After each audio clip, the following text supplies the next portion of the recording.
ചോദ്യം ഇത് ആക്ച്വലി എൻ്റെ ഒരു സംശയം കൂടിയാണ്. അതായത് കേരളം ഭരിച്ചിട്ടുള്ള നിലവിൽ ഭരിക്കുന്ന പാർട്ടികൾ കുറച്ച് അല്ലെങ്കിൽ മതസംഘടന മതരാഷ്ട്രീയ പാർട്ടികൾ ഇവരുമായിട്ട് സഖ്യം ചേർന്നിട്ടുണ്ട്. അപ്പോൾ നിലവിൽ കുറച്ച് മുന്നേ നമ്മൾ യൂണിഫോം സിവിൽ കോഡ് നിലവിൽ വരുത്തും അല്ലെങ്കിൽ അത് പ്രാവർത്തികമാക്കും എന്ന രീതിക്ക് കുറച്ച് കാര്യങ്ങൾ വന്നിട്ടുണ്ടായിരുന്നു, ന്യൂസിൽ വന്നിട്ടുണ്ടായിരുന്നു. അപ്പോൾ ഈ മതസംഘടനകളും മതരാഷ്ട്രീയ പാർട്ടികളും ഇന്നത്തെ നമ്മുടെ UDF LDF പോലെയുള്ള സംഘടനകളുമായിട്ട് ജോയിൻ്റ് ആവുന്നത് ഈ UCC നിലവിൽ വരാതിരിക്കാനോ അല്ലെങ്കിൽ അതിൽ എന്തെങ്കിലും ഇതുണ്ടോ? ലൈക്ക് എല്ലാവർക്കും ഒരു നീതി ഒരു നിയമം എന്നുള്ളതാണല്ലോ UCC കൊണ്ട് ഉദ്ദേശിക്കുന്നത്. അപ്പോൾ ചോദ്യം മനസ്സിലായി. നമ്മൾ മനസ്സിലാക്കാനുള്ളത് ഈ ഭരണഘടന എന്ന് പറയുന്നത് തന്നെയാണ് നമ്മുടെ ആദ്യത്തെ ഏകീകൃത സിവിൽ സാധനം. അതിനകത്ത് അതുണ്ടാക്കിയ സമയത്ത് വ്യത്യസ്തമായ പേഴ്സണൽ ലോസ് ധാരാളമുള്ള വ്യത്യസ്തമായ ജനവിഭാഗങ്ങൾ ഇവിടെ ഉണ്ട്. അത് കാലികമായി പുതിയ നിയമങ്ങൾ കൊണ്ടുവന്ന് പതുക്കെ മാറ്റാൻ പറ്റും എന്നുള്ള പ്രതീക്ഷയോടാണ് അത് ആരംഭിച്ചിട്ടുള്ളത്. ഒരു സംശയവും വേണ്ട, അങ്ങനെ ചെയ്തുകൊണ്ടിരുന്നതാണ്. പക്ഷേ ഇതിനിടയ്ക്ക് ഒരു മാറ്റം വന്നത് എന്താണെന്ന് ചോദിച്ചാൽ, രാഷ്ട്രീയ പാർട്ടിക്കാർ കണ്ടുപിടിച്ച് മതവിശ്വാസികളായി നിൽക്കുന്നവരുടെ വോട്ട് ഒന്നിച്ചു മേടിക്കാൻ എളുപ്പമാണ് അവരങ്ങനെ തന്നെ തുടർന്നാൽ. ഇത്രയാണ് സംഭവിച്ചത്, വേറെ ഒന്നുമല്ല സംഭവിച്ചത്. അതുവരെ അങ്ങനെയല്ലായിരുന്നു. എല്ലാ കോടതിക്കകത്തും നിയമങ്ങൾ ഇൻ്റർപ്രറ്റ് ചെയ്ത് ഈ സിവിൽ നിയമങ്ങൾ മാറ്റിക്കൊണ്ടിരുന്നതാണ്. നമ്മൾ പെട്ടെന്ന് ആളുകളെ പൗരരാക്കാനായിട്ടൊന്നും കഴിയില്ല. അപ്പം കാലം എടുത്ത് ചെയ്യേണ്ട ഒരു പണി പെട്ടെന്ന് നമ്മൾ ചെയ്യുമ്പോൾ ഒത്തിരി പേര് ഒന്നിച്ച് ദുഃഖിക്കുന്ന സ്ഥലങ്ങളിൽ ചെന്ന് പെടും. അവർക്കത് അറിഞ്ഞൂടെ. ഇപ്പം നമ്മൾ ഈ പൗരാവകാശം വേണം എന്ന് പറയുമ്പോഴും പൗരാവകാശത്തിനെ പറ്റിയുള്ള ഒരു ധാരണയില്ലാത്ത ജനങ്ങളോട് വേണമല്ലോ നമ്മളിത് പറയാൻ. രാവിലെ തൊട്ട് വൈകുന്നേരം വരെ മദ്രസയിലും സെമിനാരിയിലും ഗുരുകുലങ്ങളും ഈ ആശ്രമങ്ങളിലും ഒക്കെ വളർന്ന കുട്ടികളോട് വേണമല്ലോ നമ്മൾ ഇതൊക്കെ പഠിപ്പിക്കുക. അപ്പോൾ അവർക്ക് കാലമെടുത്ത്, അപ്പോൾ ഈ സ്കൂളും സാധനത്തിനകത്തൂടെ ഇപ്പോഴും നമ്മൾ ഈ സർവമത പ്രാർത്ഥന ചെയ്യുന്നിടം വരെ എത്തിയിട്ടുള്ളൂ. ഭരണഘടന വായിച്ചിട്ടില്ല, അത് പഠിപ്പിച്ചിട്ടില്ല. അപ്പം നമ്മൾ ഈ ട്രാൻസിഷന് വേണ്ടി നമ്മൾ കൊടുത്ത കാലയളവ് ചെയ്യപ്പെടാതെ അതിനകത്ത് വോട്ട് കിട്ടാൻ എളുപ്പമാണെന്ന് രാഷ്ട്രീയ പാർട്ടിക്കാർ കണ്ടുപിടിച്ചപ്പോൾ നമ്മുടെ ആൾക്കാർക്ക് വോട്ട് കൊടുക്കാൻ എല്ലാവർക്കും അറിയാം, നമ്മുടെ ആളാണോ എന്ന് നോക്കാൻ. അങ്ങനെയുള്ള കാൻഡിഡേറ്റിനെ നിർത്താൻ തുടങ്ങി.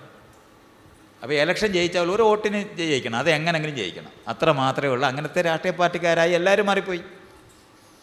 ഇനി നിങ്ങൾ വിചാരിക്കുന്നുണ്ടോ എന്നെ നിർത്തിയാൽ നാട്ടിലുള്ളൊരു വോട്ട് വരുമെന്ന്? തരത്തില്ല. അപ്പോഴാണ് നമ്മൾ ഈ പ്രശ്നം അനുഭവിക്കുക. അപ്പോൾ ഇത് ക്ലാസ് റൂമിനകത്ത് നടക്കണം. ഞാൻ നേരത്തെ പറഞ്ഞ ഇൻസ്റ്റിറ്റ്യൂഷൻസിനകത്ത് മാറ്റം ഉണ്ടാക്കണം, നിയമങ്ങൾ മാറ്റി കൊണ്ടുവരേണ്ടതുണ്ട്. എന്ന് പറഞ്ഞാൽ പൗരസഹായ കേന്ദ്രങ്ങളായിട്ട് പോലീസ് സ്റ്റേഷനുകൾ മാറേണ്ടതുണ്ട്. കോടതികൾ അഴിഞ്ഞു മാറി ജൂറി സിസ്റ്റത്തിലുള്ള കോടതികൾ ഈ ഗ്രാമപഞ്ചായത്തിൻ്റെ സ്ഥലങ്ങളിൽ അത് തീരേണ്ടതുണ്ട്, കേസ് അവിടെ തീരേണ്ടതുണ്ട്. ഇതൊക്കെ സമാന്തരമായി ചെയ്തുകൊണ്ടിരിക്കാനായിട്ട് വേണ്ടിയാണ് നമ്മൾ ത്രിതല പഞ്ചായത്ത് ഉണ്ടാക്കിയത്. പക്ഷെ അതൊന്നും മുമ്പോട്ട് പോയില്ല. അതുകൊണ്ടാണ് ഇന്ന് നമ്മൾ വീണ്ടും ഒരു സിവിൽ കോഡ് വേറെ കൊണ്ടുവരണമെന്ന് ആലോചിക്കാൻ ബാധ്യത വന്നത്.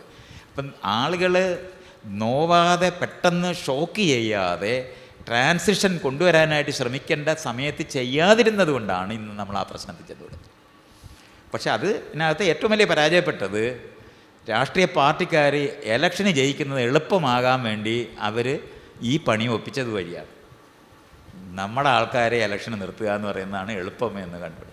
അങ്ങനെയാണ് വീണ്ടും പള്ളി പട്ടക്കാർ. അതിനകത്ത് ഏറ്റവും വലിയൊരു തമാശ എന്താണെന്ന് ചോദിച്ചാൽ, ഈ രാജാവിൻ്റെ കീഴിലായിരുന്നു ഈ പള്ളിയും അമ്പലവും എല്ലാം. അവിടെ കാണിക്കയിടുന്ന കാശെന്ന് പറയുന്നത് രാജാവിൻ്റെ കയ്യിലേക്ക് എത്തിച്ചേരുമായിരുന്നു.